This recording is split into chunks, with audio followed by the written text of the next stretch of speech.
Hello everyone, कैसे हैं दोस्तों। माय नेम इज पंकज और मैं स्वागत करता हूं आप सबों का अपने यूट्यूब चैनल पंकज मैथ्स पे। तो my dear friends, SBI PO की नोटिफिकेशन आ चुकी है। काफ़ी अच्छी खुशखबरी है। तो नोटिफिकेशन आ चुका है, तो आज के सेशन में मैं आपके साथ डिस्कस करने वाला हूं इस नोटिफिकेशन के बारे में पूरे डिटेल में। तो अगर आप एक बैंकिंग एस्पिरेंट हैं, बैंकिंग के एग्जाम की प्रिपरेशन कर रहे हैं, तो शुरू से लेकर लास्ट तक इस सेशन को देखिए।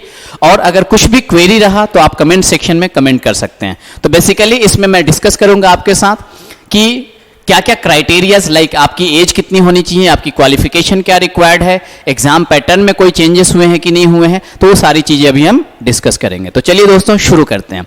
तो सबसे पहले मैं आपको ये बताता हूं कहां से आपको नोटिफिकेशन कहां से मिल सकती है। तो सबसे पहले आपको sbi.co.in आप यहां पे जा करके और डायरेक्टली आप SBI करियर भी टाइप कर सकते हैं। SBI करियर, तो आप देख सकते हैं यहां पे ऑप्शन आ चुका है होम करियर्स, यहां पे मैंने क्लिक किया। तो दोस्तों ये एक पेज ओपन हुआ, आप यहां से जाकर के इसको क्लिक कर सकते हैं। And then every notification you will get here in latest announcements, right. आपको यहां पे ये दिख जाएंगे। लेटेस्ट अनाउंसमेंट पे मैंने क्लिक किया, यहां पे ये फर्स्ट पॉइंट ये जो है, यहां पे जैसे ही आपने क्लिक किया रिक्रूटमेंट ऑफ प्रोबेशनरी ऑफिसर, आप यहां पे दिखाई दे सकता है आपको। मैं यहां से इसको डाउनलोड कर लेता हूं। यस, तो दोस्तों ये अपने सामने ओपन हो चुका है नोटिफिकेशन। एक्चुअली मैंने ओपन किया था इसके पहले, इसलिए ऐसा दिखाई दे रहा है, ठीक है। तो आप यहां पे देख सकते हैं SBI state bank of India, and ये कंप्लीट नोटिफिकेशन है, अभी मैं डिस्कस करूंगा आपके साथ। तो आप यहां पे देख सकते हैं क्लियरली मेंशन किया हुआ है। आई बिलीव आपको ये चीजें दिखाई दे रही होंगी, है ना। Recruitment of probationary officers, advertisement number आपको गिवन है। Online registration of application from 7/9/2023, that mean 7 September 2023 to 27 September 2023। So online registration जो है इसका कल से शुरू हो जाएगा, है ना। कल से आप लोग इसको अप्लाई कर सकते हैं। ऑलराइट, चलो इसके बारे में हम बाकी डिटेल देखेंगे। उसके पहले कुछ चीजें ऊपर में अगर आप एक पॉइंट पे ध्यान दोगे तो यहां पे आपको दिखाई देगा, the selected candidates may be posted anywhere in India, है ना। एक तो प्रेफरेंस होता ही है, लेकिन इन्होंने पहले ही मेंशन कर दिया है कि इंडिया में कहीं पे भी आपकी पोस्टिंग दी जा सकती है ना। एक प्रेफरेंस होता है, जहां पे प्रेफरेंस आप दोगे वहां पे होगा, बट ऐसा जरूरी नहीं, कहीं पे भी दिया जा सकता है। ऑलराइट, चलिए तो अब हम आते हैं यहां पे। सबसे पहले तो मैं आपको यह बताता हूं कि टेंटेटिव शेड्यूल क्या है इसका। तो मैं जूम कर देता हूं ताकि आप क्लियरली आप इस चीज को देख पाएं। Yes, tentative schedule of events is as follows. तो आप यहां पे शेड्यूल देख सकते हैं, टेंटेटिव। सो ऑनलाइन रजिस्ट्रेशन कब से शुरू होगा? 7 September, आप यहां पे देख सकते हैं 7 September 2023 टू 27 September। तो कल से रजिस्ट्रेशन इसका शुरू होगा और ये 27 September तक इसकी डेट है। तो 7 से 27 September मीन्स लगभग 20 दिन का आपके पास टाइम है ना। आप उसके पहले ही अप्लाई कर सकते हैं। उसके बाद ऑनलाइन एग्जामिनेशन फेज 1 जो होगा इसका, प्रिलिमिनरी एग्जामिनेशन, ये नवंबर में होगा। तो बेसिकली नवंबर में कब होगा अभी तक यहाँ पे इन्होंने मेंशन नहीं किया है, लेकिन अगर नवंबर में भी होगा तो दोस्तों सितंबर अक्टूबर, आप ये मान करके चलिए कि आपके पास 2 महीने का टाइम है। सितंबर अभी बचा हुआ है, अक्टूबर है, नवंबर में जब भी होगा तो आप मान करके चलो आपके पास 2 महीने का टाइम है। आप 2 महीने में प्रिपरेशन अच्छे से आप कर ही रहे होंगे, रिवीजन और बाकी चीजें आप कर सकते हैं। ऑलराइट, उसके बाद रिजल्ट जो होगा ये नवंबर या दिसंबर में आ जाएगा। उसके बाद मेंस एग्जामिनेशन जो होगा इसका, ये दिसंबर या जनवरी में होगा। इन्होंने अभी तक कंफर्म क्लियरली बताया नहीं है कि एग्जाम कब होगा, बट या तो दिसंबर या तो जनवरी में आपका मेंस होगा। उसके बाद दोस्तों यहाँ पे साइकोमेट्रिक टेस्ट भी होता है। ये क्या होता है हम ये आगे डिस्कस करेंगे। Then interview and group exercise ये भी होगा। तो ये सभी चीजें हैं। साइकोमेट्रिक टेस्ट जिस समय होता है उसी समय इंटरव्यू और ग्रुप एक्सरसाइज भी रहेगा। तो ये जनवरी फरवरी में होंगे, ये सब साथ में ही होते हैं, है ना। तो ये मैं आगे बताऊंगा कैसे रहेगा। Declaration of final result means final result आपका फरवरी मार्च तक आ जाएगा। मीन्स फाइनल रिजल्ट आप सिलेक्ट हुए या नहीं हुए ये मार्च तक आपको समझ में आ जाएगा कि आप ज्वाइन करेंगे या नहीं करेंगे, फाइनल रिजल्ट आपको समझेगा। ओके, प्री एग्जामिनेशन ट्रेनिंग के बारे में दिया है कि प्री एग्जामिनेशन ट्रेनिंग जो होगा ये किसके लिए होता है, वैसे कैंडिडेट जो SC ST या OBC कैटेगरी से बिलोंग करते हैं। तो ये फर्स्ट वीक ऑफ अक्टूबर के बाद ये pre examination training second week of October के बाद ये हो सकता है ना। चलो अब बात करते हैं यहां पे हम वैकेंसीज की। सबसे इंपॉर्टेंट है वैकेंसीज। तो माय डियर फ्रेंड्स, वैकेंसीज की बात करें तो इस बार जो वैकेंसीज आई हैं ये 2000 है। जनरली SBI में इसी के आसपास ही वैकेंसीज रहती हैं।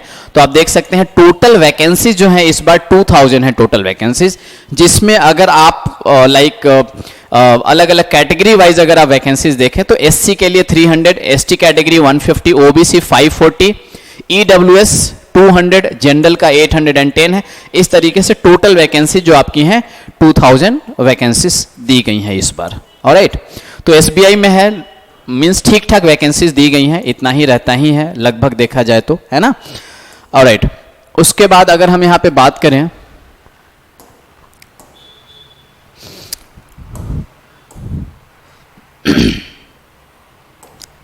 यस एलिजिबिलिटी क्राइटेरिया की अगर मैं बात करूं कि क्राइटेरिया क्या है एलिजिबिलिटी क्राइटेरिया, तो दोस्तों आप यहां पे देख सकते हैं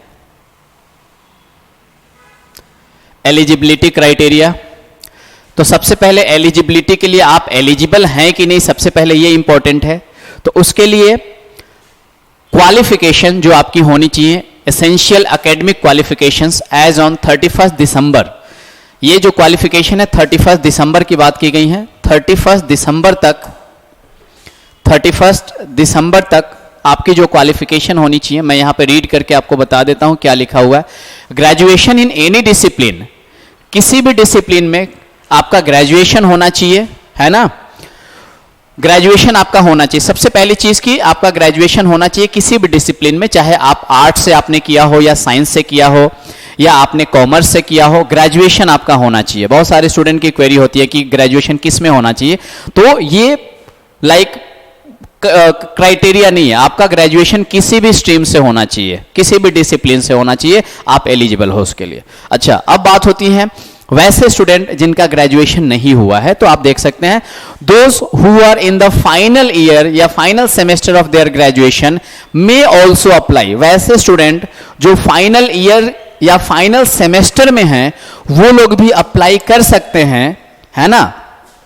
लेकिन आपको यहां पे एक कंडीशन है, आप अप्लाई तो कर सकते हो बट आपका रिजल्ट जो होना चाहिए, आप यहां पे देख सकते हैं also apply provisionally subject to the condition that if called for interview they will have to produce proof of having passed the graduation examination on or before 31 December 2023। आप अप्लाई कर सकते हैं लेकिन आपके पास आपका रिजल्ट 31 दिसंबर तक या उसके पहले आपका रिजल्ट आ जाना चाहिए। फिर से मैं रिपीट कर रहा हूं, अगर आप फाइनल ईयर में हो या फाइनल सेमेस्टर में हो तो आप भी अप्लाई कर सकते हो, लेकिन आपका रिजल्ट 31 दिसंबर तक या उसके पहले आपका रिजल्ट आ जाना चाहिए, तो आप एलिजिबल हैं, आप अप्लाई कर सकते हैं। ठीक है, आई बिलीव आपको यह पॉइंट समझ में आया होगा। चलिए दोस्तों आगे बढ़ते हैं। हाँ, यहां पे एक और चीज है, बहुत सारे स्टूडेंट का ये भी क्वेरी होता है, द डेट ऑफ पासिंग का date, the date of passing eligibility examination will be the date appearing on the marksheet. The date of passing eligibility examination will be, ये कौन सा डेट होगा, वही होगा जो the date appearing on the marksheet, जो marksheet पे जो डेट अपीयर किया गया है वही आपको पासिंग एलिजिबिलिटी मींस डेट डालना है। डेट ऑफ पासिंग कौन सा डालेंगे, जो मार्कशीट पे आपका जो डेट होगा। ऑलराइट, नाउ चलो ये सब चीजें तो सेम रहते हैं। अब हम एज की बात कर लेते हैं, एज लिमिट क्या होनी चाहिए। तो एज लिमिट एज ऑन 1 अप्रैल 2023, 1 अप्रैल 2023 तक एज की बात की गई है। नॉट बिलो 21 ईयर्स मींस जो स्टूडेंट है उनकी एज 21 ईयर के बिलो नहीं होनी चाहिए, मतलब 21 से कम नहीं होना चाहिए, एंड 30 ईयर से ज्यादा नहीं होना चाहिए। ना तो आप 21 से कम होने चाहिए 21 ईयर से, ना तो आप कम होने चाहिए और ना ही 30 ईयर से आपकी एज ज्यादा होनी चाहिए। दैट मीन्स आपकी एज 21 से 30 के बीच में होनी चाहिए, एज ऑन कब तक?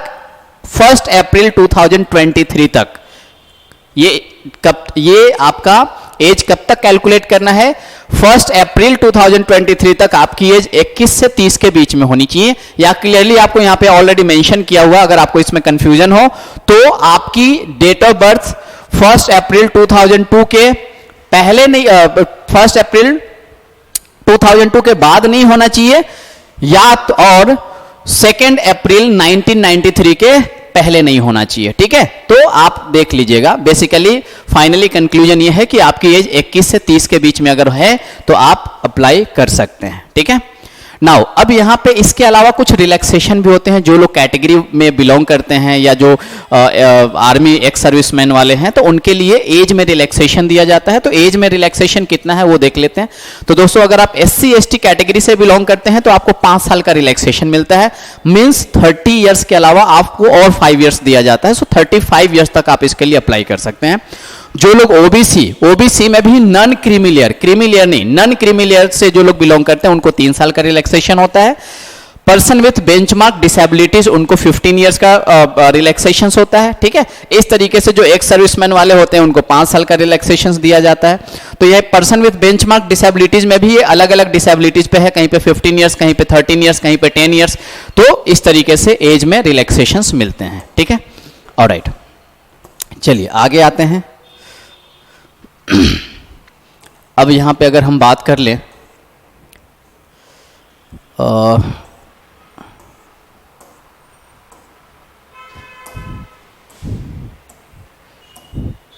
यस दोस्तों, अगर हम सिलेक्शन प्रोसीजर की बात करें,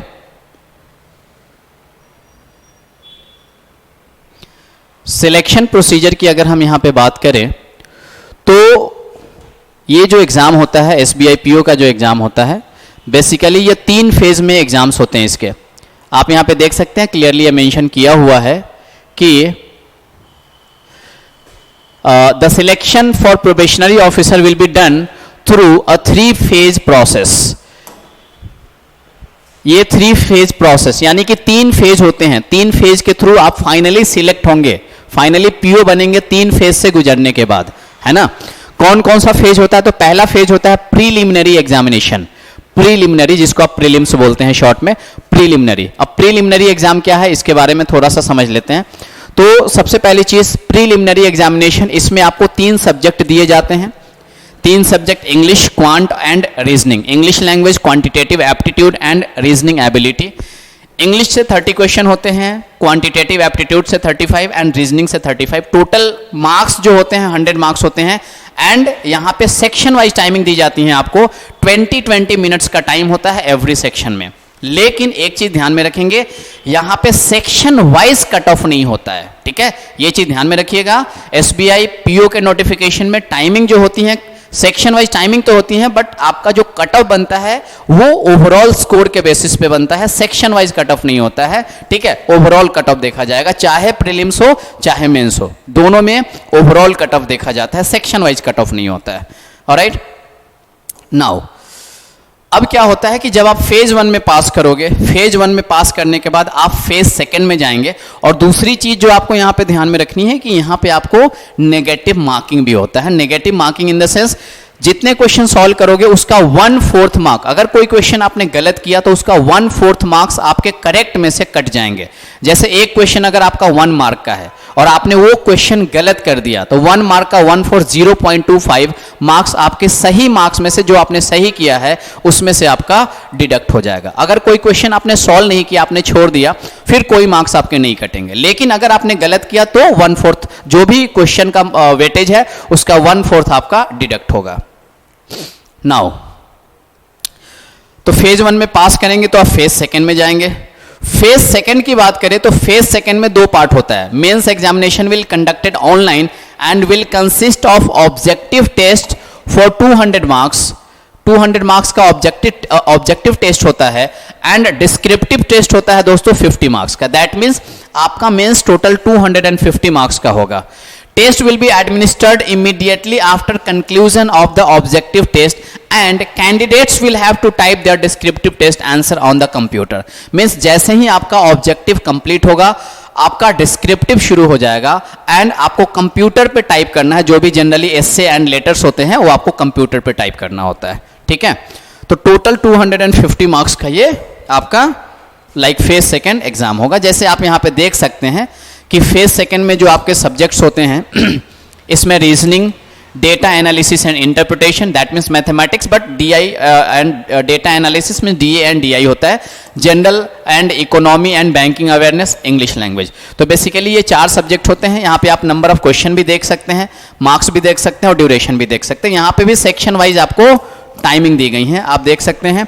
रीजनिंग के लिए 50 मिनट्स है, मैथ्स के लिए 45 मिनट्स, आपका जीके के लिए 45 मिनट्स एंड इंग्लिश के लिए 40 मिनट। इस तरह से टोटल टाइम आपका 3 आवर्स का होता है।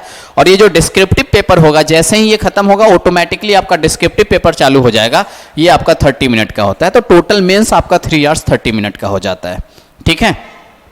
Alright, now my dear friends, जब आप फेज सेकेंड में पास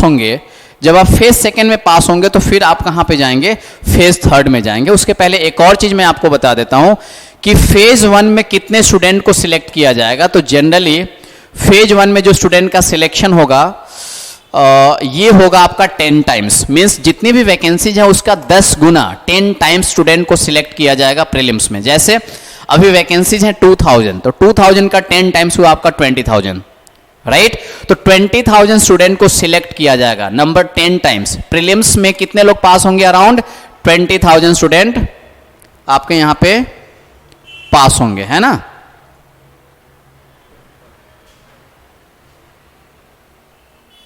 चलिए उसके बाद मेंस में मेंस का एग्जाम देंगे। अब मेंस एग्जाम में कितने स्टूडेंट पास करेंगे, तो आप यहां पे देख सकते हैं कि मेंस में जितने भी स्टूडेंट पास प्रीलिम्स में अपीयर हुए होंगे, तो आपको यहां पे देख सकता है मेंस में कितने लोगों को सिलेक्ट किया जाएगा। तो ये ऑलरेडी आपको दिया हुआ है, आई थिंक यहां पे 3 टाइम्स होता है, यस। तो candidates numbering up to 3 times of the category wise vacancies will be short listed for phase third. यानी कि यहां पे अगर सपोज एक वैकेंसीज है तो मेंस में 3 स्टूडेंट को सिलेक्ट किया जाएगा, मींस इंटरव्यू के लिए 3 स्टूडेंट को सिलेक्ट किया जाएगा, है ना। 3 टाइम्स स्टूडेंट को सिलेक्ट किया जाएगा, किसके लिए, फेज थर्ड के लिए। अच्छा, अगर हम यहां पे फेज थर्ड की बात कर ले तो फेज थर्ड में क्या क्या होता है। तो फेज थर्ड में दोस्तों यहां पे साइकोमेट्रिक टेस्ट, फेज थर्ड में क्या क्या चीजें हैं, साइकोमेट्रिक टेस्ट है, ग्रुप एक्सरसाइज है और इंटरव्यू है, ठीक है। साइकोमेट्रिक टेस्ट के बारे में क्या है, पहले थोड़ा सा मुझे रीड कर लेने दो। The bank will conduct psychometric test for personality profiling of those candidates who will be shortlisted for phase third. Finding of the test may be placed before the interview panel for having a thorough perspective on the candidates. Basically psychometric test कुछ होता नहीं है दोस्तों, simple questions आपको दिए जाते हैं और मींस वहां पे ये जानने की कोशिश की जाती है कि आपकी थिंकिंग कैसी है, आप क्या सोचते हैं। जैसे मान लो सपोज अगर आपको ये बोला जाता है कि आप कहीं पे जा रहे हो, सपोज आप ऑफिस जा रहे हो, सडनली किसी का एक्सीडेंट हो जाता है रास्ते में, तो वैसे कंडीशन में आप क्या करेंगे, आपको 4-5 ऑप्शन दे दिए जाएंगे और उसमें से कोई एक ऑप्शन आपको चूज करना है। तो इससे ये समझ में आता है कि आपकी थिंकिंग एबिलिटी क्या है ना। तो ये इजी चीजें होती हैं, इसमें कुछ होता नहीं है ना। तो इसके लिए आपको टेंशन नहीं लेना है। तो ये साइकोमेट्रिक टेस्ट होता है, उसके बाद ग्रुप एक्सरसाइज और देन आपका क्या होता है, इंटरव्यू, ठीक है। मार्किंग की बात करें सॉरी, अगर हम यहां पे मार्किंग की बात करें तो ग्रुप एक्सरसाइज 20 मार्क्स के होते हैं, इंटरव्यू आपका 30 मार्क्स का होता है। तो टोटल जो फेज थर्ड होगा आपका बेसिकली ये आपका 50 मार्क्स का होता है। फेज थर्ड टोटल 50 मार्क्स का होता है, ठीक है। अब इसमें मिनिमम जो क्वालिफाइंग मार्क्स है वो बैंक के द्वारा डिसाइड किया जाएगा। Minimum qualifying marks will be decided by the bank, ठीक है। चलिए आगे बढ़ते हैं। फाइनल सिलेक्शन की बात करेंगे तो फाइनल सिलेक्शन दोस्तों प्रीलिम्स जो होता है क्वालिफाइंग नेचर का होता है। फाइनल सिलेक्शन आपका phase second and phase third के बेसिस पे होगा। फेज सेकंड में जो आप मार्क्स स्कोर करेंगे एंड फेज थर्ड में जो मार्क्स स्कोर करेंगे उसको ऐड करके आपका फाइनल मेरिट बनता है, ठीक है। तो यहां पे एक और चीज जो आपको समझने की जरूरत है, ये नॉर्मलाइज स्कोर आपका यहां पे आप देख सकते हैं क्लियरली मेंशन किया हुआ है। The candidate will have to qualify both in phase second and phase third separately. The marks obtained in main examination phase second both in the objective test and descriptive test will be added to the marks obtained in phase third for preparing the final merit list. The marks obtained in the preliminary examination will not be added for preparing the final merit list for the selection. phase 1 का marks आपको यहाँ पे add नहीं किया जाएगा. Now the marks obtained by the candidate in phase second main examination, both objective and descriptive test, and phase third group exercise and interview will be normalized to 100 marks as detailed below, है ना. 100 marks पे normalise किया जाएगा और then आपका यहाँ पे final selection होगा. लास्ट में देखता final merit list is arrived at after aggregating out of 100 converted marks of phase second and phase third. Means out of 100 के ऊपर फिर आपका फाइनल वहां पे मेरिट बनेगा. 100 के ऊपर आपको मार्क्स निकाला जाएगा. ठीक है, तो आई बिलीव कि हमने यहाँ पे ये मेन चीजें देख लिया और कुछ तो इसमें बचा नहीं है. आई एम वेरी सॉरी, नीचे कुछ आवाज आ रही है. आई बिलीव आप लोगों को भी आवाज जा रही होंगी. अच्छा, इसमें हम चांसेस की बात कर लेते हैं दोस्तों. अगर हम चांस की बात करें तो कैटेगरी मींस जनरल कैटेगरी को 4 अटेम्प्ट्स दिए जाते हैं. मींस एसबीआई में चांसेस है कि आप कितनी बार एग्जाम दे सकते हैं. लेकिन यहाँ पे चांसेस की जब आप बात करते हैं तो अगर आपने केवल प्रीलिम्स में अपीयर किया है तो वो चांस काउंट नहीं किया जाएगा. प्रीलिम्स पास करके अगर आपने मेंस का एग्जाम दिया है तो फिर वो एक अटेम्प्ट में आपका काउंट होगा. अगर प्रीलिम्स का पास किया आपने और मेंस में आपने अपीयर हुआ तो वो एक अटेम्प्ट काउंट किया जाएगा, है ना. तो इस तरह से जनरल के लिए 4 अटेम्प्ट, ओबीसी के लिए 7 आपका, एंड एससी एसटी के लिए कोई रेस्ट्रिक्शन नहीं है. एससी एसटी वाले स्टूडेंट जितनी बार चाहेंगे उतनी बार वो एग्जाम में अपीयर हो सकते हैं. उनके लिए कोई भी रेस्ट्रिक्शंस नहीं है. ठीक है, उसके बाद अप्लाई कैसे करना है. तो दोस्तों अप्लाई कैसे करना है, कल से रजिस्ट्रेशन शुरू हो जाएंगी 7 सितंबर से और ये 27 सितंबर तक होंगी. अप्लाई करने के लिए आपको ये जो मैंने अभी आपको दिखाया था यहाँ पे आना है वेबसाइट पे और वहाँ पे जा करके आप यहाँ पे इसको अप्लाई कर सकते हैं. ठीक है, और ये नोटिफिकेशन मैं अपने टेलीग्राम चैनल पे डाल दूंगा. आप वहाँ से जा करके अगर डिटेल रीड करना चाहें तो आप बाकी चीज़ें भी यहाँ पे देख सकते हैं. मेन सारी चीज़ें मैंने आपके साथ डिस्कस किया है. अगर आपको फिर भी कुछ क्वेरी हो, कुछ डाउट हो तो कमेंट सेक्शन में कमेंट कीजिए. ठीक है, तो चलिए आज के लिए हम इतना ही रहने देते हैं. कुछ भी क्वेरी हो तो कमेंट कीजिए. ठीक है, और टेलीग्राम चैनल, अगर आप लोगों ने टेलीग्राम चैनल ज्वाइन नहीं किया है तो पंकज मैथ्स के नाम से टेलीग्राम चैनल है, आप उसको ज्वाइन कर सकते हैं. इसका लिंक मैं डिस्क्रिप्शन में दे दूंगा. ठीक है, चलिए, thank you everyone, bye bye, take care.